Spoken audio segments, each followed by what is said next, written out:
God. And he went on to say, and there appeared an angel unto him from heaven, strengthening him. And being in agony, he prayed more earnestly. The more pain he was in, the more he prayed. But some of us, the more pain that we're in, the more some people are on the verge of cursing God and giving up. As Job's wife said to him, why don't you just curse God and die? Well, I guess that was an option, but not a very good one. And sometimes the people that you think is in your corner may not be in your corner. Sometimes you may have to go it alone, because everybody may not believe what you believe. Everybody may not be embracing Christianity. So they may not understand your commitment and the value of salvation to you. And so the more that he was in agony, the more he prayed. Sometimes when you in so much pain that that blood can come out of your pores. And so it was with Jesus when it talks about drops of blood, that he was in so much agony and pain that the blood began to come through his pores. And when you get to that place, you're in a lot of pain. It says, and his sweat was as it were great drops of blood falling down to the ground. He was in great agony and pain, not for himself, but for us. He was dying for us. He had committed no sin. Even when they crucified him, when they would crucify individuals, they would write over top of their head on the cross their crime. When they wrote on the cross about Jesus, they said, he is King of the Jews. There was nothing to write to say the crime that he had committed, because he had committed no crime. And so all they could write is King of the Jews. But he would not quit. He kept praying, and he prayed 3 times until he brought the flesh under subjection. You're just going to have to keep praying and pray and pray and pray some more until you bring that flesh under subjection to the will of God. That's what Jesus did, and he's our perfect example. And we're going to have to pray, and sometimes you may have to pray all night long. They used to have prayer all night long. Maybe someone's still doing that. But sometimes you may have to pray all night. Jesus prayed all night. And so sometimes we may have to pray all night until we get the victory. Jesus said about that young man that was possessed with the devil and the disciples could not cast him out, he said, this goes out but by prayer and fasting. Some things you're not going to get the victory over but by prayer and fasting. And so we have a good example. So I say to you, when you want to just quit, when you want to say, I'm out, consider him. Consider what Jesus went through. Now I'm going to take you to Matthew, 27th chapter, and we're going to start at verse 26. Now this is when Jesus has prayed, and he's at that place where he's about to go and be crucified. It says, at 26 it says, Then released he Barabbas unto them, and when he had scourged Jesus, he delivered him to be crucified. Now Barabbas was a murderer, and at that time of the year, the governor would release a criminal to the crowd.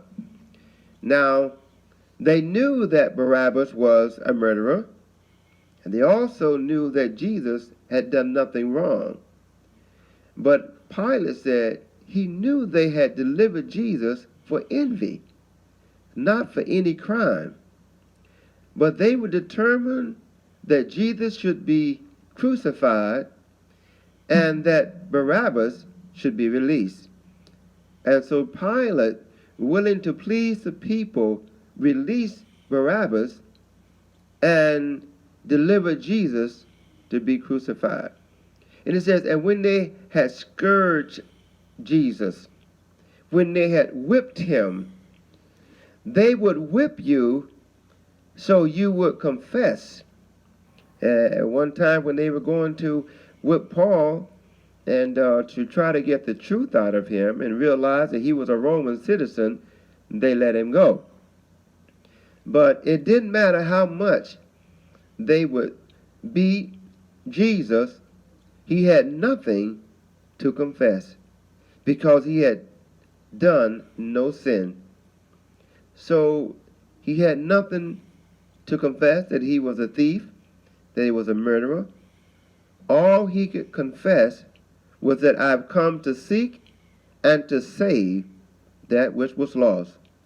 So he took that beating, and it says, and he delivered him to be crucified.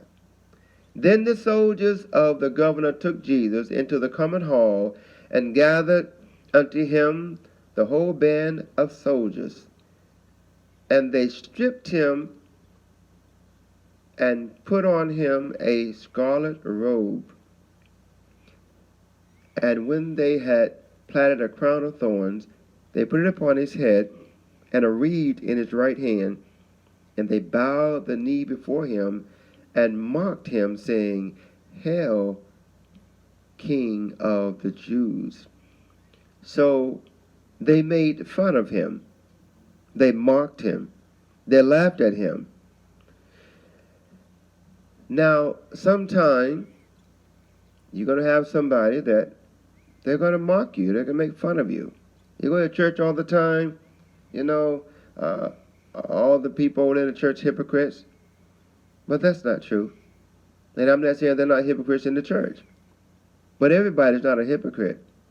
You have some real Christians, and every preacher is not a hypocrite. You have some real preachers that are about souls. You have some preachers out there that are soul preachers. They're not money preachers. I'm a soul preacher. I'm going to tell you the truth if you don't put a dime on the table.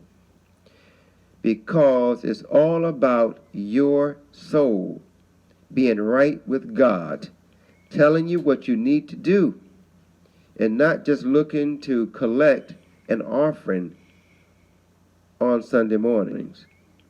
It's about souls. It's all about souls.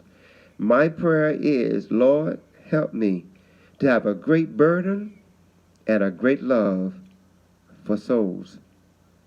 But you have some that are in love with money, and we know the Bible lets us know that the love of money is the root of all evil.